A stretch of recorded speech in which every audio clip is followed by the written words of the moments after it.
છે, જ્યાંથી આ પહેલા 8 જેટલા જે આરોપીઓ હતા જેમને જામીન મળ્યા હતા, તે જામીન ઉપર છૂટેલા આરોપીઓ અહીંયાથી જ નીકળ્યા હતા. અને હવે જયરાજ આહીરની વાત કરવામાં આવે તો જયરાજ આહીરને જામીન મળી ગયા છે. જયરાજ આહીરને આજે જે ગ્રાઉન્ડ ઉપર જામીન આપવામાં આવ્યા છે, કારણ કે નવનીત બાલદિયાના કેસની અંદર 6 આરોપીઓના જામીન મંજૂર કરવામાં આવ્યા છે. આજે 6 આરોપીઓ હતા, આ પહેલા 7 આરોપીઓને જામીન મળી ગયા છે. જે લોકોને જામીન આપવામાં આવ્યા છે તેમાં જયરાજ આહીર, નાજુ કમાળિયા, કાના ભીખાભાઈ કામળિયા, સંજય ચાવડા, દિનેશ ઉર્ફ દાદુ સોલંકી, અજય ઉર્ફ મોટો ભાલિયા, આ લોકોને જે કોર્ટ છે, કોર્ટ દ્વારા, મહુવાની કોર્ટ દ્વારા જામીન આપી દેવામાં આવ્યા છે. અને હવે એની જે પ્રોસિજર છે એ પ્રોસિજર હવે આજે જે સ્થાનિક જેલ હોય, કારણ કે જ્યારે પણ કોઈ પણ એક જગ્યાએ જિલ્લામાંથી જે જામીન મળે, અને આ દ્રશ્ય આપ જોઈ રહ્યા છો એ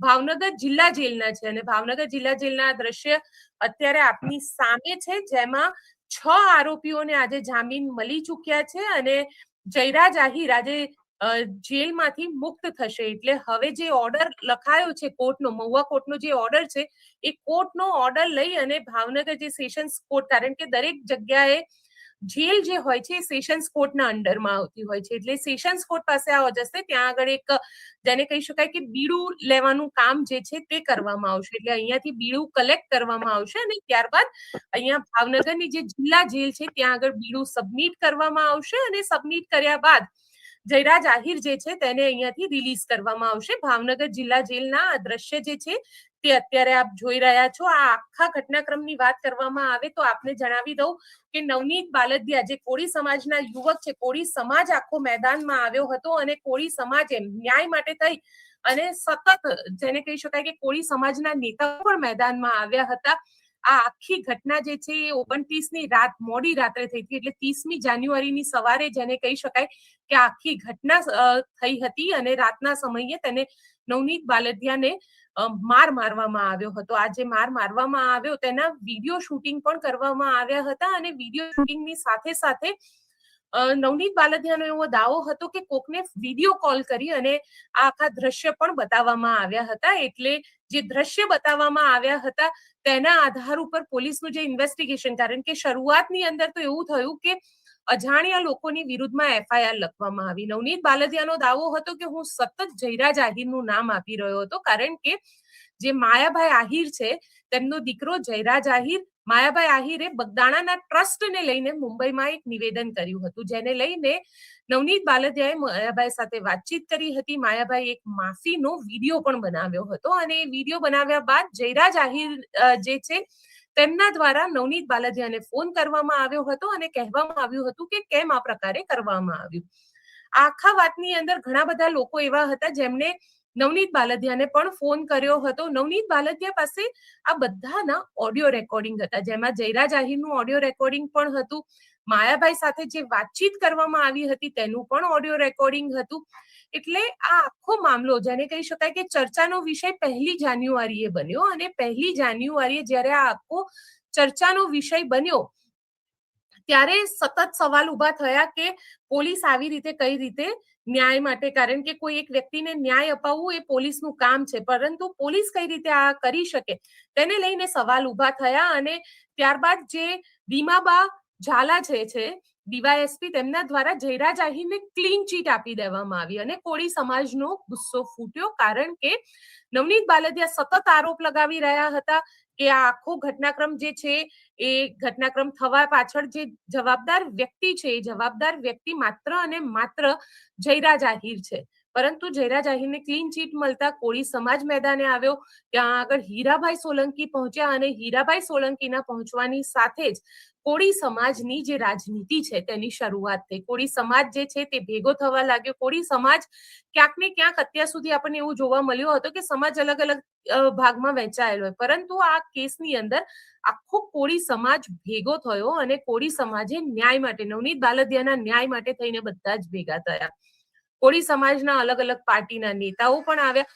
સૌથી ઇન્ટરેસ્ટિંગ વાત તો આ આખા કેસની અંદર એ સામે આવી કે અમદાવાદની અંદર મીટિંગ મળી, જે પરસોત્તમભાઈ સોલંકીના ઘરે આ મીટિંગ મળી હતી. અને પરસોત્તમભાઈ સોલંકીના ઘરે ભારતીય જનતા પાર્ટી હોય, કોંગ્રેસ હોય કે આમ આદમી પાર્ટી હોય, આ બધાના જ કોળી નેતાઓ ભેગા થયા. ધારાસભ્ય, સાંસદ સભ્ય, કેન્દ્રમાં મંત્રી જે નીમુબેન બામણિયા હતા તે, સાથે સાથે જે અત્યારે સરકારમાં મંત્રી છે તેવા પરસોત્તમભાઈ, તે પણ આ આખા મામલામાં મેદાનમાં આવ્યા. મુખ્યમંત્રી સાથે મુલાકાત કરી અને મુખ્યમંત્રી સાથે મુલાકાત કર્યા બાદ આ કેસની અંદર એસઆઈટી ની રચના કરવામાં આવી. જે એસઆઈટી ની રચના કરવામાં આવી તે એસઆઈટી ની રચના જે છે તેને લગભગ 5મી તારીખે આ એસઆઈટી ની રચના કરવામાં આવી હતી, 5 જાન્યુઆરીએ.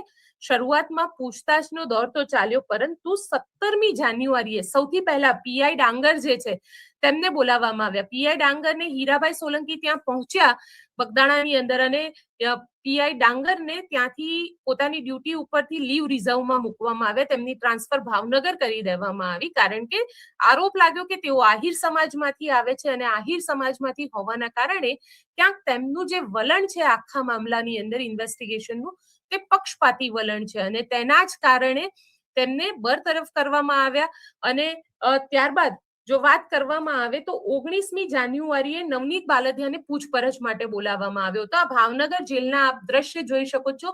થોડી જ વારમાં જયરાજ આહિર જે છે તે અહીંયા ભાવનગર જિલ્લા જેલ છે ત્યાંથી બહાર આવશે, કારણ કે જયરાજ આહિરને જામીન મળી ચૂક્યા છે. જયરાજ આહિરના જામીન થઈ ગયેલા હોવાના કારણે જયરાજ આહિર થોડી જ વારમાં અહીંયા આગળ બહાર આવશે. જે ત્યાં એમના જે સમર્થકો છે તે ત્યાં આગળ બીડું લઈને પહોંચશે અને જયરાજ આહિર જે છે તે હવે બહાર આવશે. આ ભાવનગર જિલ્લા જેલના લાઈવ દ્રશ્ય તમે અત્યારે અહીંયા આગળ જોઈ રહ્યા છો. જે અત્યારે મારા સહયોગી વિપુલ આપણને ત્યાંથી બતાડી રહ્યા છે, ત્યાં આગળ ના આ દ્રશ્ય છે. સાથે સાથે આપને એ પણ જણાવી દઈએ કે આ આખા મામલાની અંદર જે રીતના અત્યાર સુધી કહેવામાં આવી રહ્યું હતું, કોર્ટના દ્વારા આખા મામલાનું ઇન્વેસ્ટિગેશન કરવામાં આવ્યું હતું, અને ધીરે ધીરે આ મામલો જે છે તે ક્યાંક ને ક્યાંક કોળી સમાજ વર્સિસ આહિર સમાજની વાત અને ચર્ચા પણ થતી હતી. પરંતુ હું તમને આખા કેસની ડિટેલ્સ આપી રહી હતી, તો ડિટેલ્સમાં 19મી જાન્યુઆરીએ નવનીત બાલદિયાની પૂછપરછ કરવામાં આવે છે. એસઆઈટીમાં જાય છે નવનીત બાલદિયા, તેમને નિવેદન આપે છે, અને નવનીત બાલદિયા પોતાની પાસે રહેલા બધા જ એવિડન્સ જે છે એ એસઆઈટીની ટીમને આપે છે, જેની અંદર ઘણા બધા મોબાઈલના ઓડિયો કોલ છે, અને સાથે સાથે ઘણા બધા એવા લોકોના નામ પણ આપવામાં આવે છે જે લોકોની આ આખા મામલાની અંદર ભૂમિકા હતી, જે લોકોએ ફોન કર્યા હતા. અને એ ફોન બાદ હવે જેને કહી શકાય કે અહીંયા આગળ નવનીત બાલદિયા જે છે તેમને પણ ક્યાંક આજે ઝટકો વાગ્યો હશે, કારણ કે નવનીત બાલદિયા સતત એવું કહી રહ્યા હતા કે એમને મારવાનું ષડયંત્ર કરવામાં જયરાજ આહિર હતા. અને ત્યારબાદ નવી ધરપકડની શરૂઆત થાય છે. આખા મામલામાં જે એસઆઈટી ધરપકડ કરે છે, દિનેશ ઉર્ફે દાદુ સોલંકીની ધરપકડ કરવામાં આવે છે. 21મી તારીખે રામભાઈ વાળા અને ચેતન સોનીની ધરપકડ કરવામાં આવે છે. 22મી તારીખે અજય ઉર્ફે મોટો અને ઉત્તમ બામણિયાની ધરપકડ કરવામાં આવે છે. અને 21મીએ સૌથી પહેલી વખત જયરાજ આહિરને પૂછપરછ માટે બોલાવવામાં આવે છે. જયરાજ આહિરનું નિવેદન લેવામાં આવે છે. લગભગ 3 થી 3.5 કલાક સુધી જયરાજ આહિરનું નિવેદન લેવામાં આવ્યું હતું, અને જયરાજ આહિરના નિવેદન બાદ જયરાજ આહિરને ત્યારે કોર્ટમાં જવા દેવામાં આવ્યા હતા. અને જયરાજ આહિરને જ્યારે જવા દેવામાં આવ્યા ત્યારબાદ સવાલ ઉભો કર્યો નવનીત બાલદિયા દ્વારા કરવામાં આવ્યો હતો કે આ આખા મામલામાં મુખ્ય ષડયંત્ર કરતા, કારણ કે જ્યારે એસઆઈટીની ટીમે ચાર્જ લીધો અને કોર્ટની અંદર પોતે જ્યારે પોતાના રિપોર્ટ્સ ને બધું સબમિટ કરવા માટે ગઈ હતી, ત્યારે એસઆઈટી દ્વારા એવું કહેવામાં આવ્યું હતું કે આ એક ષડયંત્ર કરવામાં આવ્યું છે. 120ની જે ધારા હતી, જે કલમ હતી, તે કલમને પણ અહીંયા આગળ ઉમેરવામાં આવી, એટલે ષડયંત્ર કરી કોઈને મારવામાં આવ્યો છે, તો એના ઉપર જાનલેવા હુમલો કરવામાં આવ્યો છે. આ પ્રકારનું એસઆઈટી દ્વારા કહેવામાં આવ્યું હતું. અને ત્યારબાદ જયરાજ આહિરની પણ પૂછપરછ કરવામાં આવી હતી. 21મી જાન્યુઆરીએ પહેલી વાર જયરાજ આહિરની પૂછપરછ કરવામાં આવી હતી. અને ત્યારબાદ જેને કહી શકાય કે ટોટલ 13 આરોપીઓની ધરપકડ કરવામાં આવી હતી. 17 આરોપીઓ એવા હતા જેમના નિવેદનો લેવામાં આવ્યા હતા. પરંતુ 25મી જાન્યુઆરીએ જયરાજ આહિરને નિવેદન લેવા માટે બોલાવવામાં આવ્યા હતા. એસઆઈટીની ટીમ દ્વારા આ નિવેદન માટે બોલાવવામાં આવ્યા હતા. અને એસઆઈટીની ટીમ જ્યારે નિવેદન અહીંયા આગળ લઈ રહી હતી, અને ત્યારબાદ તરત ને તરત સમાચાર આવે છે કે જયરાજ આહિરની ધરપકડ કરવામાં આવે છે. જયરાજ આહિરનું મેડિકલ કરાવવામાં આવે છે. ધરપકડ કરીને તેમને જ્યારે કોર્ટની અંદર રજૂ કરવામાં આવે છે ત્યારે કોર્ટમાં જયરાજ આહિર દ્વારા જામીન અરજી ફાઇલ કરવામાં આવે છે અને કોર્ટ દ્વારા એ પહેલી જામીન અરજી જે છે તેને રદ કરી દેવામાં આવે છે. એટલે જયરાજ આહિરની આ બીજી જામીન અરજી આપણે કહી શકીએ કે બીજી જામીન અરજી જે છે તે ફાઇલ કરી હતી અને તેની અંદર જયરાજ આહિરને આજે જામીન મળી ગયા છે. જામીન મળવાની સાથે જ આપ ભાવનગર જેલના દ્રશ્ય જોઈ શકો છો. ભાવનગર જેલમાંથી જયરાજ આહિર જે છે તે હવે બહાર આવશે અને જે મહુવાની કોર્ટ છે, મહુવાની કોર્ટ દ્વારા જામીન આપી દેવામાં આવ્યા છે. 6 આરોપીઓને જામીન આપવામાં આવ્યા છે. આજે જે 6 આરોપીઓ છે તેમનું નામ જો આપને જણાવી દઉં તો જયરાજ આહિર, નાજુ કામડિયા, કાના કામડિયા, સંજય ચાવડા, દિનેશ ઉર્ફ દાદુ સોલંકી, અજય ઉર્ફ મોટો ભાલિયા. આ 6 લોકો જે છે તેમને જામીન આપી દેવામાં આવે છે અને આજે આ જામીન મળી ચૂક્યા છે. આના પછી જો વાત કરવામાં આવે તો આ પહેલા પણ 7 લોકોને જામીન 14 દિવસે આજે જયરાજ આહિર જે છે તે બહાર આવશે અને આ આખો ઘટનાક્રમ જો જોવામાં આવે તો સતત જેને કહી શકાય કે